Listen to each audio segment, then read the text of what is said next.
बच्चे हर माता पिता को बहुत प्रिय होते हैं और हर माता पिता की ये इच्छा होती है कि अपने बच्चों के लिए जितनी भरपूर सुविधाएं उपलब्ध करा सकते हों उपलब्ध कराएं।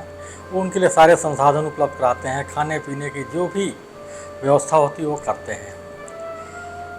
पहले के दौर में तो चीज़ों की कमी थी, लेकिन और संयुक्त परिवार थे, तो ऐसे में लोगों को बहुत ज़्यादा सुविधाएं नहीं मिल पाती थीं। लेकिन आजकल जब से एकल परिवार हो गए हैं, परिवार का मतलब हो गया है कि पति पत्नी और उनके बच्चे, उनका बच्चा, और अमूमन परिवारों में 1 या 2 बच्चे हो रहे हैं, तो माता पिता सोचते हैं कि बच्चे को वह सारी सुविधाएं उपलब्ध करा दी जाएं जो उन्हें संभवतः नहीं मिली। तो लेकिन दूसरे रूप में अगर देखा जाए तो हम बच्चों को बहुत सारी सुविधाएं दे करके, बहुत सारी चीज़ों जो वह चाहता है वह सारी चीज़ें लाद करके, और उन बच्चों को हम कहीं ना कहीं कमज़ोर बना रहे हैं, बच्चों को सक्षम नहीं रहने दे रहे हैं। और मैं अगर दूसरे शब्दों में कहूँ तो हम बच्चों को अपाहिज बना रहे हैं। लोग अक्सर ये कहते हैं कि बच्चे हमारी बात नहीं मानते हैं। आज अमूमन ये पेरेंट्स की शिकायतें रहती हैं कि बच्चे जो है, आजकल के बच्चे बड़े उद्दंड हो गए हैं, हमारी बात नहीं मानते हैं, हमें वो तवज्जो नहीं देते हैं, बड़े लोगों का सम्मान नहीं करते हैं।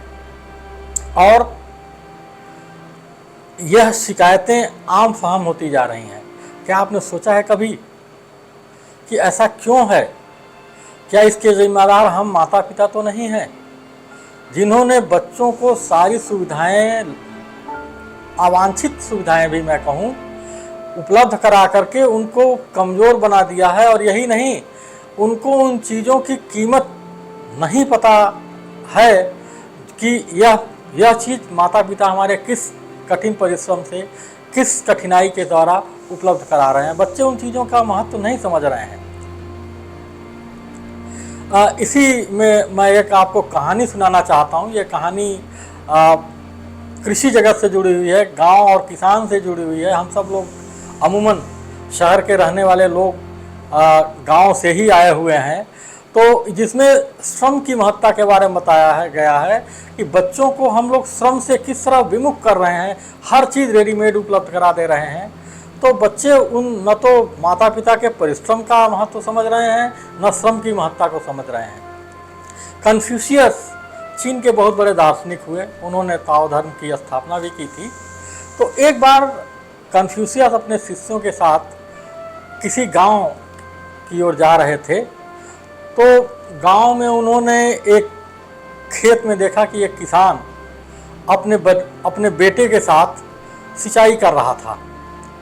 वह कुआं था, कुएं से पानी निकाल कर बाप और बेटे दोनों पानी निकाल करके और खेतों की सिंचाई बाल्टी से, रस्सी में बाल्टी लटका करके कुएं में, और पानी निकाल करके खेतों की सिंचाई कर रहे थे। पिता की उम्र लगभग 80-85 साल थी और बेटा करीब जो है लगभग 30 साल का था, 30-35 साल का रहा होगा।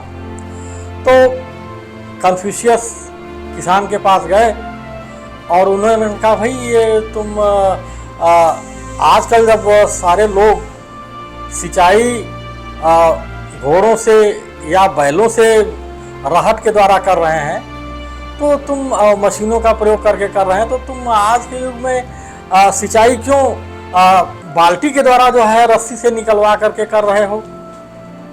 तो किसान ने कहा कि ऐसा है कि अब ये बात धीमे से कहिए, मेरा बेटा जो है वो पानी निकाल रहा है, मैं तो यहाँ पर देख रहा हूँ कि जो क्यारियाँ हैं उनमें पानी भर गया है कि नहीं। तो ऐसा करिए कि लंच के समय में मेरा बेटा लंच करने चला जाता है थोड़ी दूर पर, तो जब वो लंच पर चला जाएगा तब मैं आपको बुलाऊंगा और आप आइएगा, और तब मैं आपको बताऊंगा कि मैं बाल्टी के द्वारा क्यों सिंचाई करवा रहा हूँ और बैलों का या घोड़ों का प्रयोग क्यों नहीं कर रहा हूँ। थोड़ी देर बाद लंच का समय हुआ, बेटा लंच करने के लिए दूसरे पेड़ की छाया में चला गया। तो उस किसान ने उन लोगों को बुलाया और कहा कि देखिए, मेरी उम्र लगभग 85 साल हो गई है और अभी भी मैं इतना सक्षम हूँ कि अपने कुएं से बाल्टी से पानी निकाल करके अपने पेड़ पौधों की सिंचाई कर लेता हूँ, पौधों की सिंचाई कर लेता हूँ, अपनी फसल की सिंचाई कर लेता हूँ। और यही काम मेरे पिता ने भी किया था और मुझसे करवाया था। मेरा बेटा लगभग 30-35 साल की उम्र का है और वह भी जिस तरह मैं श्रम कर रहा था, आज वह भी श्रम कर रहा है।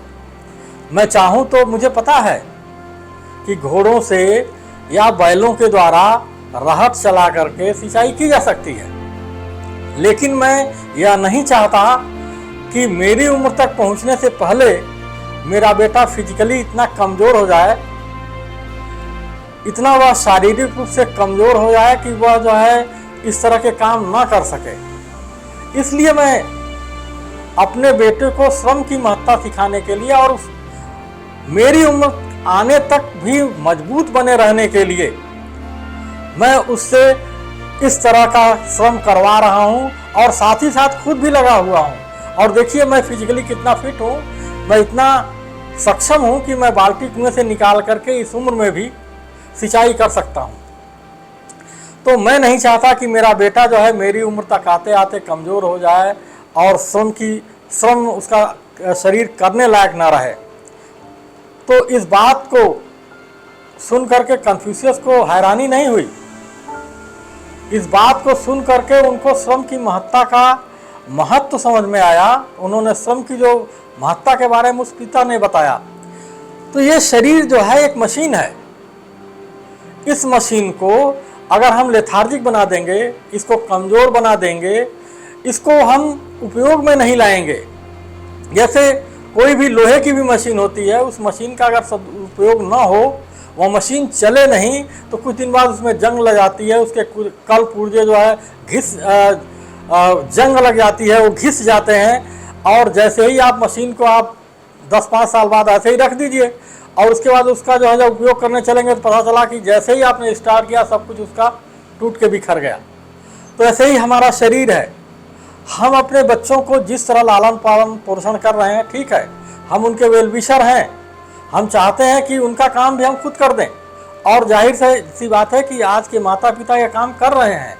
वह नहीं चाहते हैं कि उनके बच्चों को कोई कठिनाई जो बचपन में उन्हें हुई वह उन बच्चों को मिले। उनकी ये जो सद्भावनाएं हैं अच्छी हैं, लेकिन कहीं ना कहीं मुझे लगता है कि ये आपकी जो सद्भावनाएं हैं उस बच्चे के भविष्य पर भारी पड़ रही हैं। जब आपके परिवार से निकल करके, आपकी गोद से निकल करके वो बच्चा बाहर की दुनिया में जाएगा, तो आज की बाहर की दुनिया कितनी कॉम्पिटिटिव है, कितनी निर्दय दुनिया है, कितने कठोर उसको अनुभव समाज में सीखने को मिलेंगे। आप उसको महसूस करिए। और मैं आपसे अनुरोध करूंगा, मैं आपसे गुजारिश करूंगा कि अपने बच्चे को कमज़ोर मत बनाइए। अपने बच्चे को हर परिस्थिति से लड़ने के लिए सक्षम बनाइए। उसे विजेता बनाने की बात करिए। वह शारीरिक रूप से सक्षम बने, वह जीवन की कठिनाइयों को भी महसूस करे, उस धूप को भी महसूस करे, वह बारिश में भीगने का भी अनुभव उसको मिलना चाहिए, धूप में, तपती धूप में निकलने का भी अनुभव उसको मिलना चाहिए, सर्दियों में, ठिठुरती सर्दियों में का भी उसको एहसास होना चाहिए, ताकि वह जीवन में कहीं भी कोई कठिनाई होती है उस कठिनाई को ऐसा न लगे कि मेरे माता पिता ने मुझे जो है छोड़ दिया, उसके बाद मैं तो असहाय हो गया, निरुपाय हो गया, कमज़ोर हो गया और मैं इस दुनिया, इस निष्ठुर दुनिया में जीने के लायक नहीं रह गया हूँ। तो अपने बच्चे को कमज़ोर मत बनाइए, अपने बच्चे को सक्षम बनाइए, उसे ताकतवर बनाइए और दुनिया के जो झंझावात जो भविष्य में हो सकता है आए, आप उस झंझावात में लड़ने के योग बनाइए, ताकि यह जब कोई कठिनाई का अवसर आए तो वो भाग न खड़ा हो। मैं इस कहानी को आपको सुनाने का मेरा उद्देश्य सिर्फ यही था कि हम अपने बच्चे को मजबूत बनाएं, हम अपने बच्चे को हर इस परिस्थिति से लड़ने के योग्य बनाएं, संघर्षशील बनाएं और इस तरह का बनाएं कि हमारा बच्चा हर परिस्थिति में अपने को एडजस्ट कर ले, हर परिस्थिति में अपने को बेहतर ढंग से परफॉर्म देने योग्य बना हो जाए और वह हर स्थिति में, हर परिस्थिति में एक विजेता की तरह होकर के उभरे। धन्यवाद।